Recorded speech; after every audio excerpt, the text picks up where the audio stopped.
안녕하세요. 나라살림연구소 우정박사입니다. 오늘은 모두의 나라살림, 나라살림연구소 홈페이지죠. 여기에 실린 보고서 중에서 베스트 보고서를 뽑아서 설명드리도록 하겠습니다. 네, 지금 모두의 나라살림은 나라살림 교육과 나라살림 Q&A 많은 정책지원관님들과 의원님들이 질의를 하고 계십니다. 나라살림 비유, 나라살림 보고서, 교육, 공지사항 이렇게 구성이 되어 있고요. 이 중에 나라살림 보고서를 들어오셔갖고 브리핑을 보시면 여러 보고서들이 쭉 올려져 있는데요. 의원님들이나 집행부에서 활용하시고 또 참고하실 만한 자료들이 아주 많이 들어가 있습니다. 이 중에서 저는 서울시 경기도 다수 지방자치체 주민참여예산 부실하게 운영하고 있다. 이 보고서를 읽어드릴 예정인데요. 네. 나라살림 브리핑은 이렇게 제목 있고 이렇게 요약본 있습니다. 요약만 쉽게 보셔도 알 수가 있는 내용들이 있죠. 그래서 요약 중심으로 오늘 브리핑을 살펴볼 텐데 먼저 주민참여 예산이라는 거는 말 그대로 주민들이 참여하는 예산입니다. 예산에는 단체장이 모든 예산을 편성하고 지방의회는 예산을 심의하는 거죠. 그리고 단체장이 편성하는 예산 중에 일부를 주민들이 참여해서 예산을 편성을 하는 건데 방법은 주민들이 교육을 받고 주민들이 사업 제안서를 쓰고 또 주민 의견서를 쓰고 그래서 사업 계획을 사업 제안을 하거나 그다음에 예산에 대해서 의견을 내는 게 주된 내용인 거죠. 근데 지금 주민참여 예산이 서울시와 경기도에서 부실하게 운영하고 있다. 이게 이제 주제인 거예요. 해남도가 주민참여 예산 추진 계획을 발표를 했는데 예산 전체 과정에 주민들이 참여할 수 있도록 하겠다. 이게 지방재정법 개정에 따라서 주민들이 원래 예산의 편성 과정에서만 참여를 했었는데 예산의 전체 과정에 참여할 수가 있습니다. 예산의 전체 과정이라는 건 예산의 편성, 예산의 심의, 예산의 집행, 예산의 평가 완료 결산까지인데 예산의 심의는 예산 편성은 집행부가 하는 거고 예산의 심의는 의회에서 하는 거죠. 네, 이 예산 편성 과정에 주민들이 참여해서 사업 제안서를 제출을 하고 또 주민들이 심사를 해서 좋은 사업을 선정한 다음에 예산을 편성을 합니다. 그러면 예산 심의 때는 왜 주민들이 참여할 수가 있는 예산 심의 때는 주민의견서라는 걸 내는 거예요. 보통 11월 중순 정도 되면 집행부가 의회에 예산 편성안을 수립하기 위해서 이제 이송을 합니다. 이때 반드시 첨부해야 되는 자료가 주민의견서입니다. 주민의견서는 그 당해년도, 내년도인 거죠. 더 정확하게 얘기하면 내년도 예산은 예산 심의를 하는 거기 때문에 내년도 예산에 대해서 주민 의견은 어떻다. 너무 수사비가 너무 많다. 그리고 주민들이 원하는 어떤 관광 프로그램들, 문화시설 이런 것들이 부족하다. 이런 식으로 의견을 낼 수가 있는데 이 주민 의견서가 너무 형식적으로 부실하게 작성되고 있다는 게 계속적으로 문제점으로 제기되고 있었습니다.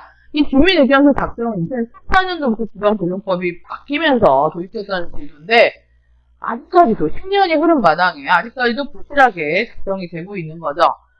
그래서 행안부는 예산의 편성 과정뿐만 아니라 주민들이 전체 과정에서 참여할 수 있게 적극적으로 지방자치단체에서 추진해야 되고 이를 위해서 주민들이 참여할 수 있는 방법을 마련하고 온라인에서 오프라인에서 공개하라고 고시를 하고 있습니다. 네, 이 보고서를 직접 작성하신 최수구 연구원의 좀 인터뷰를 한번 볼까요? 지역의 주민분들은 우리 지역 주민침해산이 뭐가 잘 돌아간다, 뭐가 좀 너무 막혀있다, 국정과 생각이 깊어지다 라고 불평을 다시거나 불만이 좀 있어요. 들을 좀 원인을 한번 찾아보자 라고 했을 때 주민참여예산 운영계획이라는 것들이 약간 주목하게 됐어요. 운영계획은 주민참여예산이 공개적으로 투명하게 운영된다는 약속이면서 지역 주민분들한테 우리 지역 주민참여예산 이런 식으로 운영하겠습니다 약속이고 그다음에 어떻게 참여하시면 됩니다라는 안내서 운영계획을 이렇게 공개를 안 하고 있을지는 진짜 몰랐습니다. 홈페이지에서 기본적으로 주민참여를 어떻게 할 수 있는지 주민참여예산이 어떤 제도인지 안내하고 그다음에 우리 지역의 주민참여가 어떻게 발전하고 어떤 변화를 경험했는지를 보여주는 정보 자료들이 굉장히 중요한데요. 이 자료들이 관리가 안 되고 있다 우선. 그다음에 자료가 관리가 안 되는 걸 떠나서 시민들이 어떻게 참여해야 될지에 대한 방법들을 안내하지도 않고 있다. 라는 것들은 가장 큰 문제로 성립됩니다. 그래서 행안부에서 분명하게 주민참여에서 운영계획들 홈페이지 공개하라고 되어 있는데 이것들이 기본적인 약속이 안 지켜진다는 자체가 가장 큰 문제가 아닐까라는 생각이 듭니다.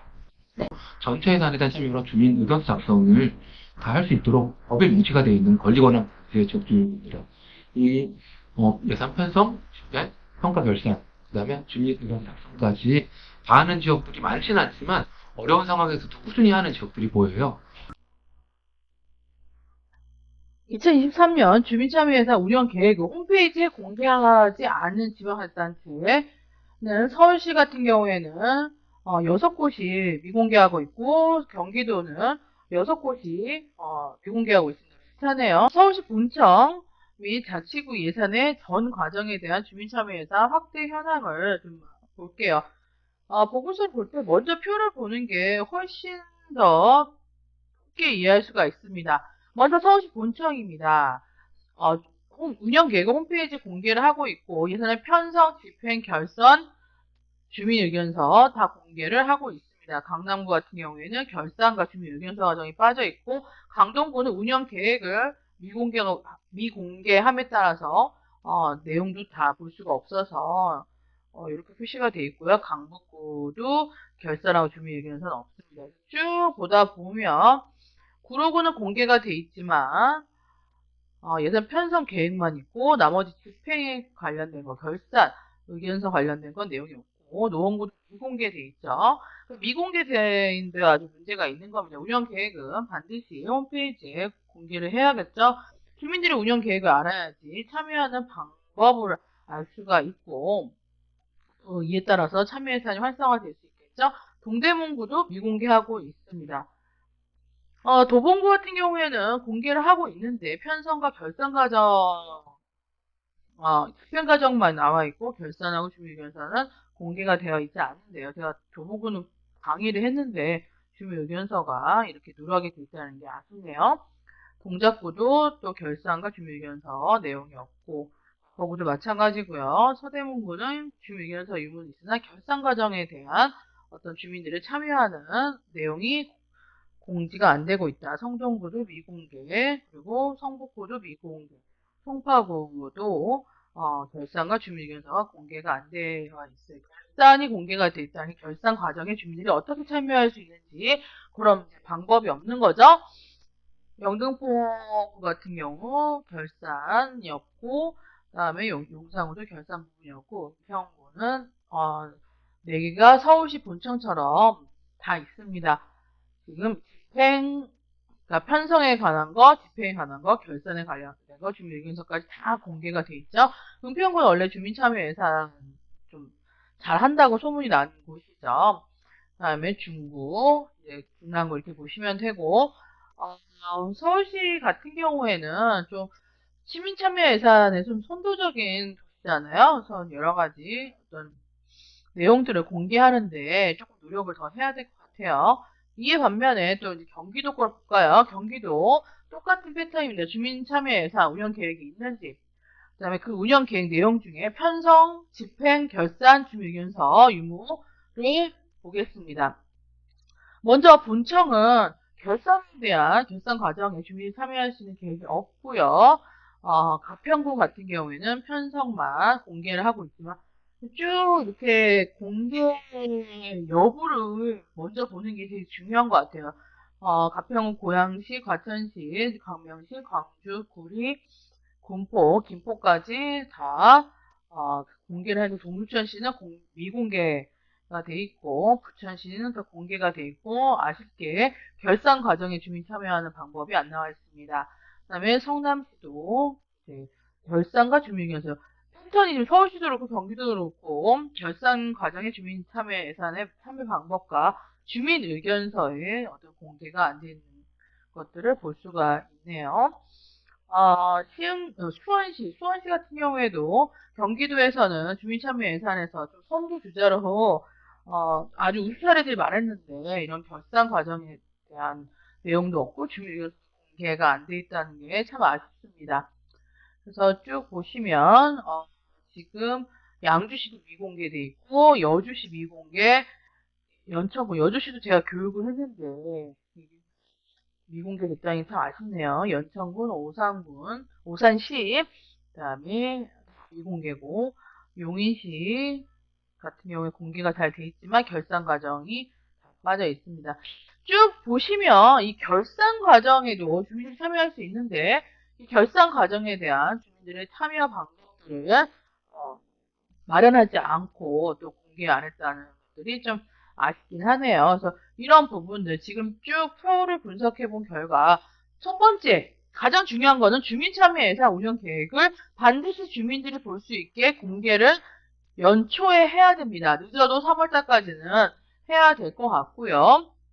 예산의 편성 과정에 대해서만 예산의 편성 과정에 따른 주민들이 참여하는 방법만 나와 있는 게 아니라 예산이 집행될 때는 어떻게 주민들이 참여해야 된다. 결산 때는 어떻게 주민들이 참여할 수가 있다. 그리고 전체 우리 주민들이 사업 제안뿐만 아니라 단체장이 편성한 예산에 대해서 주민 의견서를 낼 수가 있잖아요. 그래서 주민 의견서를 충실하게 작성하고 이거를 홈페이지에 공개하는 것도 상당히 중요하겠습니다. 그래서 이 내용들은 이제 참여 예산에 대한 개괄적인 내용들이 지금 보고서에 수록이 되어 있고요. 그래서 내용들, 운영 계획에 대한 어떤 예시들, 실제 어떻게 운영하고 있는지를 보여주고 있습니다. 그래서 주민참여 예산 같은 경우에 지금 서울시, 경기도 이렇게 했는데 강원도, 충청도 쭉 광역별로 나눠서 돌아가면서 운영 계획과 주민 의견서 작성 부분들을 검토할 예정입니다. 지방재정법 및 행안부에서는 주민들이 전체 예산 과정에 다 참여할 수 있다고, 그리고 그러기 위해서 또 지방재정법도 개정을 했잖아요. 그런 내용들을 우리 지방자치단체에서 유념해서 전체 과정에 주민들이 참여할 수 있는 방법을 마련했으면 좋겠고, 그리고 주민 의견서를 충실하게 작성해서 또 홈페이지에 공개하는 게 되게 중요할 것 같아요. 그래서 먼저 이런 어떤 제도의 개선을 하기 위해서는 투명성 제고가 가장 중요합니다. 공개를 해서 또 그 공개된 내용들을 보고 시정할 게 있으면 시정하고 이런 부분들이 되게 중요하겠죠. 그래서 주민참여 예산 여러분들이 많이 관심 가져주시고 또 지방재정법과 지금 행안부가 의지가 있기 때문에 이런 어떤 그 지침이나 계획에 동참하는 게 좋을 것 같습니다. 그래서 주민참여 예산 많이 지금 문제가 있다고 여러 군데에서 얘기하지만 우리 주민들이 직접 참여해서 예산을 만들면 그 예산의 효능감 그리고 민주성이 높아질 거라고 저는 생각이 되고 주민참여 예산의 발전을 좀 기대해 보면서 오늘 보고서 브리핑을 마치도록 하겠습니다. 감사합니다.